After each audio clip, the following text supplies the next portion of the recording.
Hello Gemini, and welcome to your January 2023 monthly forecast. This is for the Sun or the Ascendant.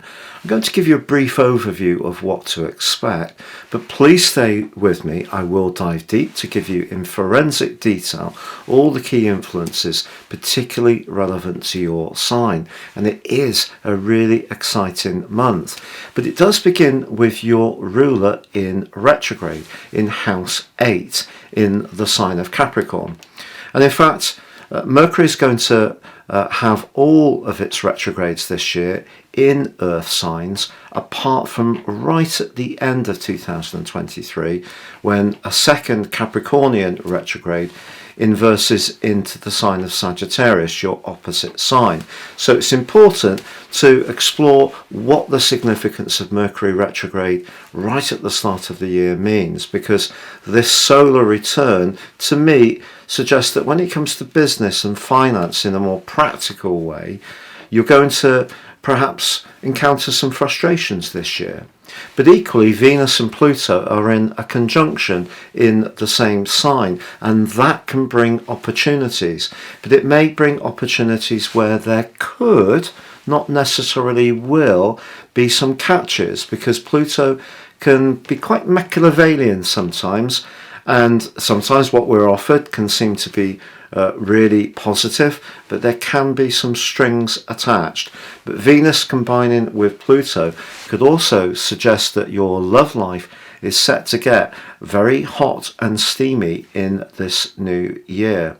But of course, your ruler is Mercury. It is going to be going direct on the 18th of this month.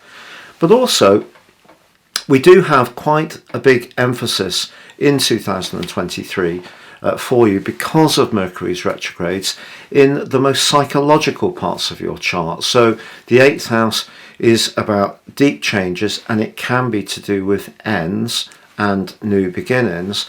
But when we have the second Mercury retrograde, it's in your 12th house. It's very much about the hidden side of life. Our fears, anxieties can be the things that we feel quite vulnerable around.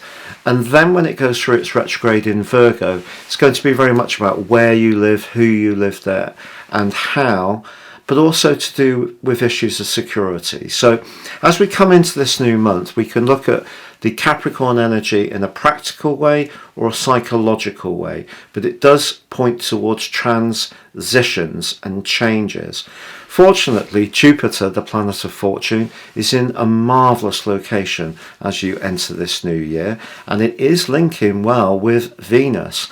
And so for the first week, some luck can still be manifested for you.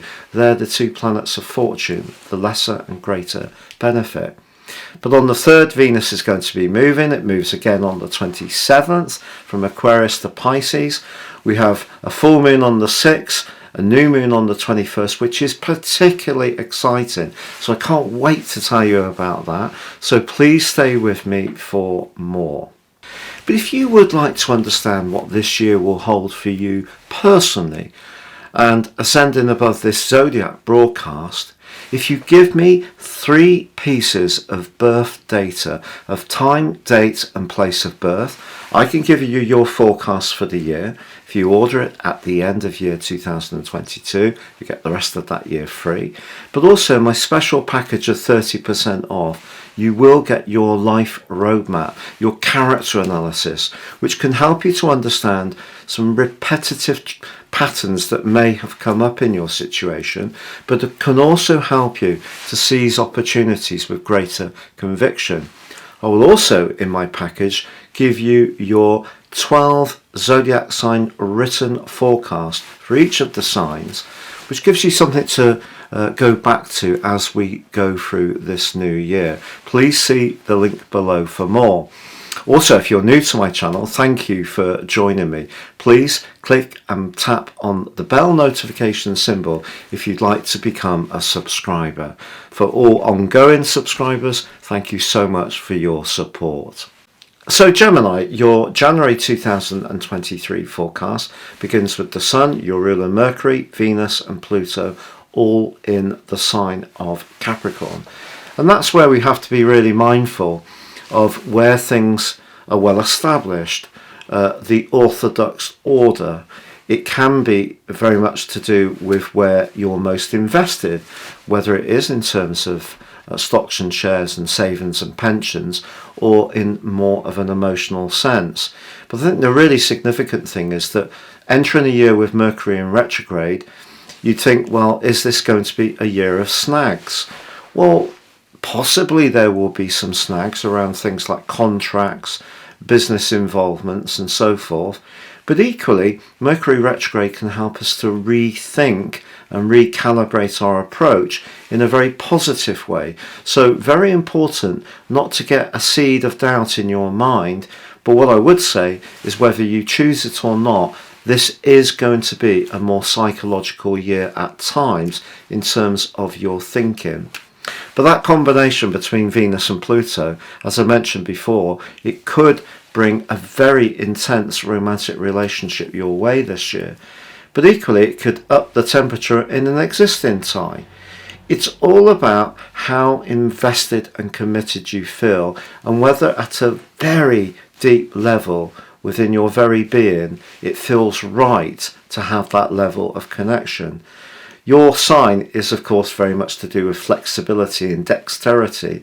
And I feel that when it comes to your business interests, your ability to think quickly on your feet is going to be important. And I think Jupiter being in your sector of the collective suggests your links to others, your network, is going to be really critical for your progress this year.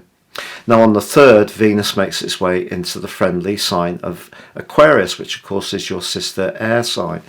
Here Venus is seeing you want to tease out the truth in all sorts of relationships, but it could also see you through to the 27th enjoy contact with someone who's a little different from a culture or a background that's quite markedly different to you, but actually you can find this person to be very stimulating. Venus can also be to do with our senses, so if you travel in January, Venus for the most part is going to be a very helpful and pleasing influence for you. But on the 6th we have a full moon. The moon's actually in its home sign of Cancer, so it can't be any happier in a way, but it is being opposed not just by the Sun but also the retreating Mercury. So the 2nd 8th house axis, which is activated with the moon in the 2nd house, is very much in keeping with the need for stability and security. But with Mercury in retrograde conjunct the Sun, there may be some financial realities in the following 2 weeks that you will have to grapple with. And of course Mars, the planet of passion, has been retrograde in your sign since the 30th of October. Now on the 12th of this month, that long, near to 11-week period comes to a close. I think it's something we're all collectively going to be pleased about. But Mars has of course been clashing initially with Pluto, but also with Neptune right through October, November and the first week of December. And that was very disabling when it came to your drive, your energy, and especially around your professional situation. Now on the 18th, Mercury goes direct. All the usual glitches around ticketing, bookings, travel, technology, transport that Mercury can quite understandably influence, they are going to ease somewhat. But it's also true at the heart of the month, the Sun is in a trine with Uranus. So the Sun's journey in that 8th house links with Uranus in your 12th house. Now Uranus has been quite an aggravant for you, particularly your sign, I feel, over the last couple of years, because it's been affecting your nervous system. Gemini people are very mental, so in the sense you use your intellect to deal with your life, whether it is to do with more deeply rooted emotional matters, but having Uranus constantly digging away, it may have felt that you've had something in your shoe, you stop, you empty your shoe, put your shoe back on, and still there's something just niggling away. And it's felt like that particularly in the last couple of years, as Uranus of course has clashed with Saturn. But Saturn's been in a part of your chart that's been to do with expansion. Saturn's naturally associated with caution. sometimes contraction. But I feel that actually, if you look back over this last couple of years, you've probably raised your consciousness hugely, particularly in terms of the spiritual dimension, about who you are and what really makes you tick. So I feel that the Sun and Uranus are linking so positively, and this is threaded through the full moon, suggests that when it comes to resources, listening to your hunches is really important. Don't kill off your instincts from guiding you, because they can be just as valuable to you as that wonderful intellect, dexterity, quick wits, humour, and just genius that Gemini folk can bring to situations. But on the 20th, the Sun makes its transition into your sister air sign of Aquarius, joining up with Venus, but also Saturn. And on the 21st, we have a truly remarkable new moon in Aquarius, because this is very much in touch with the position of Pluto right towards the end of the sign of Capricorn. So it's 28 degrees and 20 minutes. So very, very close. So if you're an early born Gemini person, this event could be particularly positive for you, I feel, in terms of expansion. Also, it links marvellously to Jupiter, the planet of growth, but also the planet of optimism and good fortune in the sign of Aries. Remember how you link to the collective. So I feel that some travel, some connection to people that have shared passions and interests can really light up your month in the last 10 days of January. I think it can be a very exciting time. To be honest, when Jupiter and Pluto are in the mix, it's possible that we can have some quite significant transformations in our situation. So exciting stuff. But Uranus goes direct on the 22nd.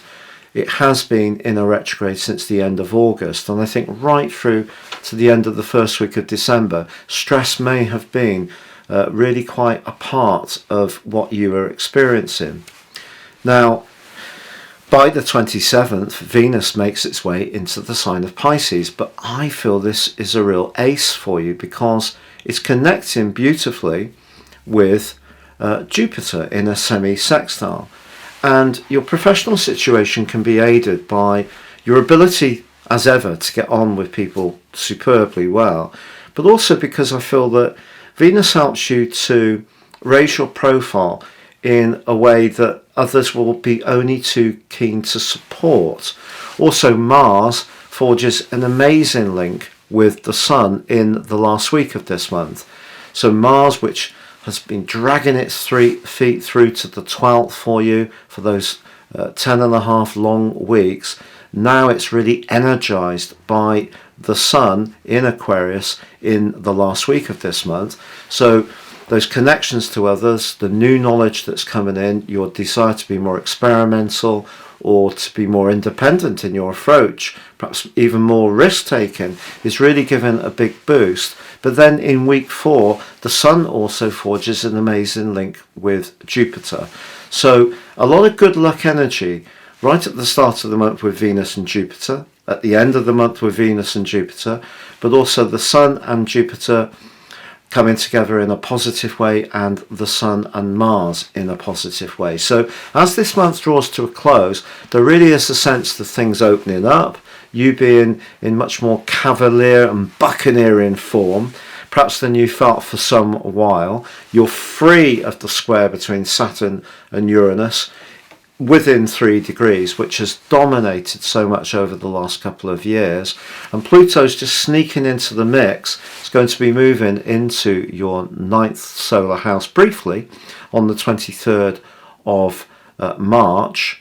But I feel that at the start of this year, some very deep stuff could be going on within you. And if one of the things that you've been craving for a long time is a romantic relationship or a connection or involvement, whether it's in some kind of alliance with people financially or business-wise, or it is more to do with neat desire, that Venus conjunction with Pluto suggests that something quite significant will happen in that regard during this year. But the Mercury retrograde is encouraging you to keep working on the psychological domain of your situation that Uranus has almost provoked you to embrace in the last couple of years, especially when it goes through the 12th, 4th and then 8th houses again, and then right at the end of the year, as it's in your opposite sign at the end of 23, there could be some interesting discussions then around relationships. But the psychological vibe is quite strong at the turn of this year. It's a sense that things need to change, and you need to really listen to your instincts to guide you in terms of your moves.